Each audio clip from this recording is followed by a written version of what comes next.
Everybody wants to be a G.I. Joe. Put on the uniform again. Fight for what's right for your family. For your family. And for yourself. The fight within this small, cramped apartment in Rosarito, Mexico didn't begin here. You don't know what you have until you get that taken away from you. I love my country. I love the U.S. Hector Barajas grew up in Compton, California. Permanent green card holder. He was 7 when his parents crossed the border, 18 when he enlisted in the U.S. Army 82nd Airborne. Because with that uniform comes honor, duty to country.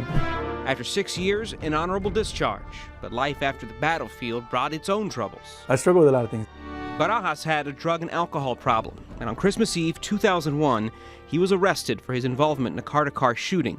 He spent 3 years in prison and then was deported. I think the military should have made sure that I got my citizenship. 6 years in the Army, and Barajas says he didn't realize his oath to defend the country was not an oath to become a citizen. Any of us could have died in combat, and we would have buried as Americans. Barajas and dozens like him have taken on the moniker of Banished Veterans, never allowed to return to the United States. This mural, their creation on the U.S.-Mexico border in Tijuana, a symbol of their distress. I don't consider myself a criminal. Fabian Rebolledo served a tour of duty in Kosovo. When he tried to pass a bad check for $750, he went to jail. Last July, he too was deported. All my life is in the States. I'm an American. Once I put my uniform on it, I became to be an American. That's the way you saw it. She promised me once I signed my enlistment, I was going to become to be a citizen automatically. In Baja, Mexico alone, these veterans claim they have about 1,000 members, tens of thousands worldwide, although no way to substantiate that. Even the U.S. military doesn't keep those numbers. Nowhere in the contract will it say that you were promised citizenship. U.S. Army recruiter Master Sergeant Jose Gomez denies citizenship is ever an incentive for military service. I can guarantee you a job.